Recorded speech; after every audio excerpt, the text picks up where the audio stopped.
Megastar Chiranjeevi ఇల్లు ఇప్పుడు బాగా సందడిగా ఉంది. చుట్టాలు పకాలు అంతా నానా హంగామా. ఇదిగో పైన ఫోటోలో కనిపిస్తున్నట్లుగా ఓ వేడుకకు సంబంధించిన ఏర్పాట్లు జరుగుతున్నాయి. ఇంతకీ ఈ ఫంక్షన్ ఏంటన్నదే అసలు ప్రశ్న. సహజంగా చిరంజీవి తన ఇంట్లో జరిగే వేడుకలకు సంబంధించి అభిమానులతో న్యూస్ పంచుకుంటూనే ఉంటారు. తన అభిమాన సంఘాలకు డీటెయిల్ ఫార్వర్డ్ చేస్తూ ఉంటారు. కానీ ఇప్పుడు చిరు ఇంట జరుగుతోంది పర్సనల్ పండుగ. అదేంటన్నది చిరు చెప్పకపోయినా ఇప్పటికే చాలా మంది ఊహించేశారు. చిరు చిన్న కూతురు శ్రీజకి శిరీష్ భరద్వాజ్ తో విడాకులు అయిపోవడంతో ఇప్పుడు మళ్లీ పెళ్లి ఫిక్స్ అయిందనే వార్తలు గుప్పుమంటున్నాయి. చిత్తూరు జిల్లాకు చెందిన ఓ ఎన్ఆర్ఐ వ్యాపారవేత్త మెగాస్టార్ కి కాబోయే అల్లుడని తెలుస్తుంది. కొన్ని రోజుల క్రితం ఈ పెళ్లికి సంబంధించిన ఏర్పాట్లు మొదలయ్యాయని అంటున్నారు. కేరళలో షూటింగ్ లో ఉన్న పవర్ స్టార్ పవన్ కళ్యాణ్ కూడా అన్నయ్య కూతురు పెళ్లి వేడుకల ప్రారంభం కోసమే హైదరాబాద్ వచ్చారని తెలుస్తుంది. వచ్చే నెలలో శ్రీజ పెళ్లి జరగనుందట. ఈ వేడుకలను చిరు ఫేస్ లో ఆనందాన్ని చూస్తుంటే కూతురు పెళ్లి అనే అనుకోవచ్చు. అయితే నిజంగా చిన్న కూతురు పెళ్లైనా లేక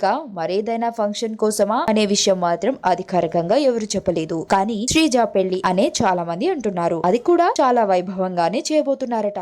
ఒక్కసారి భుజం మీద చేయేశాక వాడి ఎదవైనా ఏఆర్ రెహమాన్ అయినా ఫ్రెండే.